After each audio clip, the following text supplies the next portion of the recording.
حالانکہ کبھی بھی 15-20 منٹ یا آدھے گھنٹے میں نہ کسی ملک کا میڈیا اور نہ کوئی ریاست ایسا کوئی الزام لگا سکتی ہے، کیونکہ ایک دوسرے ملک پر الزام لگانے سے پہلے بہت ساری چیزیں اکٹھی کرنی پڑتی ہیں، ثبوت ہونے چاہیے، کیونکہ پھر دنیا آپ سے ثبوت مانگے گی جو ہمیشہ ہندوستان کے پاس نہیں ہوتے۔ یہاں پاکستان تحریک انصاف کے کردار کو دیکھیں تو انتہائی بھیاناک ہے، جتنا جھوٹ بولا جائے اتنا ہی بھیاناک ہے۔ صحافی نے علیمہ خان سے پوچھا کہ ملک میں جو دہشت گردی کے واقعات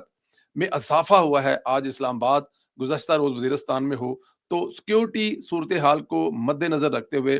جو آپ کا پروٹیسٹ ہے اس کو موخر کر دیں۔ علیمہ خان صاحبہ بلیک میلنگ پر اتر آئی، انہوں نے کہا کہ پاکستان اس لیے مشکل میں ہے کیونکہ عمران خان جیل میں بند کیا ہوا ہے، اور انہوں نے ساتھ میں یہ بھی کہا کہ آنے والے دنوں میں حالات مزید خراب ہوں گے۔ اب آپ اس بات سے اندازہ کریں کہ عمران خان جیل میں ہے تو باہر کے حالات خراب ہیں، تو اس کا مطلب ہے جو عمران خان کو چھڑوانا چاہتے ہیں، جو عمران خان کے ہمدرد ہے، انہوں نے حالات خراب کیے ہوئے ہیں۔ یعنی کہ علیمہ خان یہ بات مان رہی ہے دہشت گردی اس لیے ہو رہی ہے کیونکہ عمران خان جیل میں ہے، تو سوال یہ ہے کہ دہشت گرد عمران خان کو جیل سے چھڑوانے کے لیے سب کچھ کر رہے ہیں، اور یا پھر عمران خان کی اماں پر کر رہے ہیں، یا وہ پاکستان کو، کیونکہ ایک ناکام پاکستان عمران خان کو سوٹ کرتا ہے، وہ لوگوں کو بتاتا ہے دیکھیں میرے بغیر پاکستان ناکام ہے، تو شاید پاکستان کو ناکام کرنے کے لیے یہ سب کچھ کیا جا رہا ہے۔ اور دوسری طرف وانا میں جو چل رہا تھا، اسلام آباد میں حملہ ہو گیا، بھارت پاکستان پر حملے کی سوچ رہا ہے، اور اسی دوران عمران خان کے عشق میں جو گم ایک نان کسٹم پیڈ وزیر اعلیٰ ہے، وہ کرکٹ کھیل رہا تھا، کرکٹ کھیل کر چھکا لگا کر وہ ٹک ٹاک بنا رہا تھا، اور اس کے جو میں اب کیا ان صحافیوں کو کہوں جو اپنے آپ کو صحافی کہتے ہیں، خاص طور پر ایک خاتون جو ہے، وہ کہہ رہی تھی سہیل افریدی نے چھکا لگا دیا، اندازہ کریں، اور وہاں پہ وہ کھڑا کہہ رہا ہے کہ میں تو آخری حد تک جاؤں گا، پھر اس کا رزلٹ کوئی بھی ہوگا، ہم مڈل کلاس لوگ ہیں، ہمارے پاس ہارنے کے لیے کچھ نہیں ہے، لیکن جیتنے کے لیے پوری دنیا ہے، اور ہم یہ دنیا جیت کے دکھائیں گے۔ اب اندازہ کریں کہ ایسا بےہودہ شخص جو ہے وہ کے پی کے کی قسمت کا مالک ہے، یہ عمران خان ہے، اس نے پنجاب کو اس سے بدتر دیا تھا اور کے پی کے والوں کو اس سے بھی بدتر دیا ہے۔ ان کا اگر آپ مقابلہ کروائیں تو آپ لوگوں کے لیے مشکل ہو جائے گا کہ بزدار بہتر تھا یا یہ برا ہے، یہ بہت بڑا ایک مقابلہ ہے جو ہو سکتا ہے۔ اچھا، اندازہ کریں کہ جس صوبے کا وہ وزیر اعلیٰ ہے اور جس ضلع کا وہ رہنے والا ہے، میرے خیال میں اس کو اندازہ ہی نہیں ہے، پتہ ہی نہیں ہے کہ پہلے دہشت گردوں نے اس کے صوبے سے ایس ایچ او کو اغوا کیا اور 2 دن کل رات کو شہید کر کے اس کی جو لاش ہے وہ پھینک دی ہے، اس ضلع سے جس ضلع سے یہ نکما انسان آیا ہے۔ اب اس سے اندازہ کر لیں، میرے خیال میں اب آرمی چیف صاحب آپ کو چیزیں اپنے ہاتھ میں لینی چاہیے، کے پی کے میں بالکل ایمرجنسی لگانی چاہیے، اور ایمرجنسی لا کے ایک ایسا آپریشن کرنا چاہیے کہ آخری جو دہشت گرد ہے اس کے خاتمے تک وہ آپریشن نہیں رکنا چاہیے۔ اچھا، وانا کی بات کر رہے ہیں تو اس کی تفصیل کچھ یوں ہے کہ سیکورٹی فورسز نے کالج میں موجود تمام طلباء اور اساتذہ کو بحفاظت ریسکیو کر لیا، کلیئرنس آپریشن بھی ہو چکا ہے، آفیشیل تفصیلات ابھی ہونا باقی ہیں۔ سیکورٹی نے بتایا ہے کہ کیڈٹ کالج کے وقت 225 کیڈٹس میں تقریباً 650 افراد موجود تھے، اور سیکورٹی ذرائع کا کہنا ہے کہ سیکورٹی فورسز کا آپریشن نہایت احتیاط اور حکمت عملی سے کیا گیا ہے۔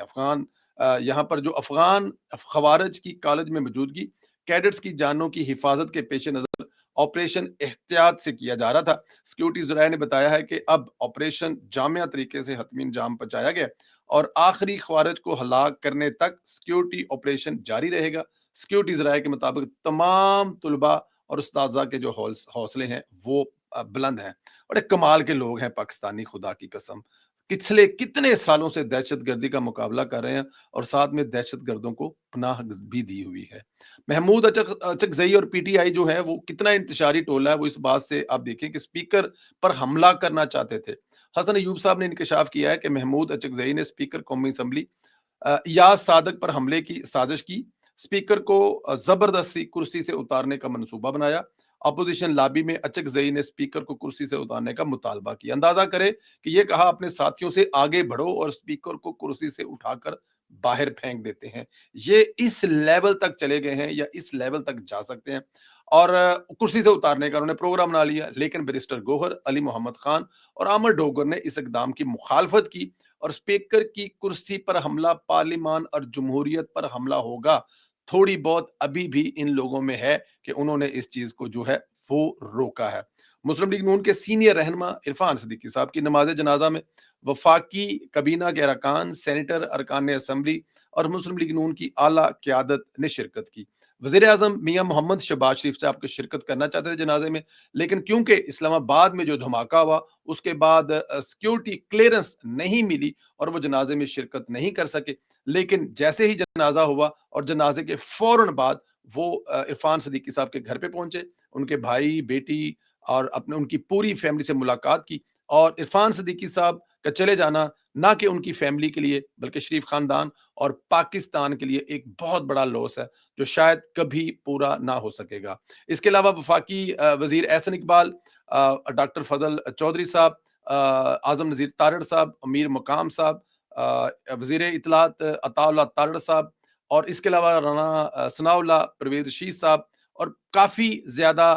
جو ممبر اسمبلیز ہیں انہوں نے شرکت کی ہے، کیونکہ وہ بہت زیادہ سب سے پیار کرتے تھے، سب سے محبت کرتے تھے۔ وفاقی کابینہ کے ارکان، منتخب نمائندگان اور پارٹی رہنماؤں نے مرحوم کے صالح ثواب کے لیے دعا کی، اہل خانہ سے دلی ہمدردی اور تعزیت کا اظہار بھی کیا۔ وزیر اعظم جنازے کے بعد عرفان صدیقی کے گھر گئے، بتایا اسلام آباد میں جو الرٹ تھا اس کی وجہ سے وہ نہیں آ سکے، لیکن انہوں نے بھی جب وہ ان کے گھر پہ گئے تو میرے خیال میں یہ وزیر اعظم صاحب جو ہیں وہ آج سے پہلے آپ کو بتایا ایک وزیر اعظم صاحب اور بھی تھے، ان کے بارے میں نہیں بتانا چاہتا، لیکن شہباز شریف صاحب جو ہیں وہ اپنے مرحوم ساتھی کے گھر پہ گئے، اور بڑا لمبا سفر ہے جو شہباز صاحب نے اور میاں محمد نواز صاحب نے عرفان صدیقی صاحب کے، اور جو ہمارا ان کے ساتھ پیار تھا، میں اب بھی سوچتا ہوں تو میں مطلب کہ انبلیویبل ہے کہ جتنی محبت اور وہ پیار کیا کرتے تھے۔ مجھے یاد ہے کہ کوپن ہیگن میں ہم سکندر صاحب جو ممبر پارلیمنٹ ہے ان کے گھر پہ جو ناشتہ تھا تو وہاں پہ ٹائم بالکل نہیں تھا، ہمارے دوست جو سفیر ہیں شعیب سرور صاحب کہہ رہے تھے کہ ہم لیٹ ہو جائیں گے انٹرویو اگر کر لیا تو، لیکن صدیقی صاحب نے کہا بیٹھیں 5 منٹ سندیلا صاحب کے ساتھ، اتنی دور سے یہ آئے تو ان کے ساتھ بات کیے بغیر جانا مناسب نہیں ہوگا۔ ساتھ میں یہ بھی کہا کہ آپ لندن آئے تو وہ اگر میرے جیسے ایک ورکر سے اتنا پیار کرتے ہیں تو سوچیں پارٹی قیادت سے وہ کتنی ان کی پیار اور محبت کا رشتہ تھا۔ مریم نواز صاحبہ جو اس وقت اپنے وفد کے ساتھ برازیل میں موجود ہیں اور وہاں پر اس وقت جو کوپ کا اجلاس جاری ہے اس میں شرکت کے لیے گئی ہیں، مریم نواز صاحبہ نے وہاں پر خطاب بھی کہا اور بات کرتے ہوئے کہا کہ دنیا بھر میں کاربن کے اعداد و شمار دیکھیں تو پاکستان کا شاید 1% حصہ سے بھی کم ہے، مگر جب قدرت کے قہر برستے ہیں تو سب سے زیادہ زخم ہمیں ہی ملتے ہیں۔ سن 2025 میں پنجاب میں ایک قیامت خیز قسم کا سیلاب آیا، 27 ڈسٹرکٹ جو ہیں وہ اس سے متاثر ہوئے، 48 لاکھ انسان اس آفت میں لپیٹ میں آئے، لیکن ریاست پنجاب نے وہ کر دکھایا جو کبھی خواب لگتا ہے۔ 26 لاکھ سے زائد شہری اور 21 لاکھ سے زیادہ جانوروں کو بر وقت ہم نے محفوظ جگہ پہ پہنچایا جا۔ یہ آزمائش نہیں تھی بلکہ یہ ہماری تیاری کا امتحان تھا کہ اس قسم کے اگر آفتیں آئیں تو ہم لوگ اس کے لیے تیار ہیں کہ نہیں۔ اسی جذبے کے تحت ہم نے پاکستان کی تاریخ میں پہلی بار وائلڈ لائف ریسکیو رینجر قائم کیا کہ ایک نئی قسم کی فورس تیار کی ہے اس قسم کی جو مسائل ہیں اس سے نپٹنے کے لیے۔ ریسکیو گاڑیاں، الیکٹرک بائک، جی پی ایس کالر سے لیس تاکہ زخمی یا خطرے میں پڑے جانوروں کو فوراً مدد مل سکے۔ اب 3 جدید rescue centre, wild life help line 1107 24 گھنٹے عوام کے لیے حاضر ہے۔ مریم نواز نے کہا کہ یہ وقت ہے کہ کوپ 30 صرف ایک کانفرنس نہ رہے بلکہ عہد بنے، ایک ایسا لمحہ جہاں الفاظ نہیں حوصلے بولیں، جہاں انسان اپنی زمین سے زیادہ تعلق کو پہچانے، اپنی تحلیق پر عاجزی اختیار کرے اور ایک دوسرے کی امید تلاش کرے۔ جب کوئی معاشرہ اپنے کچرے کو قدر میں آلودگی مقصد اور اپنی مایوسی کو تحلیق بدل دیتا ہے تو یہ اصلاح نہیں انقلاب ہوتا ہے، کہ آپ کا جو کچرا ہے، آپ کا جو گند ہے، اس کو آپ اپنے لیے مصیبت نہ سمجھیں بلکہ اس کو ایک تحلیقی کریں، تو یہ میرے خیال میں ایک اس سے دیکھیں پوری دنیا میں کچرے سے بجلی پیدا ہو رہی ہے، کچرے سے پتہ نہیں کیا کیا کام کیے جا رہے ہیں، تو اگر آپ اس کو ایسے لیں گے تو یہ ایک بہت بڑا انقلاب ہوگا۔ انہوں نے یہ بھی کہا ہم نے پنجاب میں پلاسٹک مینجمنٹ سیل قائم کیا ہے جہاں 25 لاکھ سے زیادہ شہریوں نے نو ٹو پلاسٹک کا عہد کیا۔ پائیداری اب پالیسی نہیں، یہ ہماری سماجی زبان بن چکی ہے۔ وزیر اعلیٰ پنجاب کے کلائمیٹ فائنانسنگ ویژن کے تحت ہر ترقیاتی منصوبے کا 1% اب ماحول کی بحالی کے لیے محسوس کیا گیا، یعنی ہر پل، ہر اسکول، ہر سڑک اب ایک سبز ضمیر کے ساتھ تعمیر ہو رہا ہے۔ مریم نواز صاحبہ نے بڑی حوصلہ افزا باتیں کی ہیں اور ان کا جو پورا مشن ہے، ان کا جو پورا وہاں پر اس وقت جو وفد موجود ہے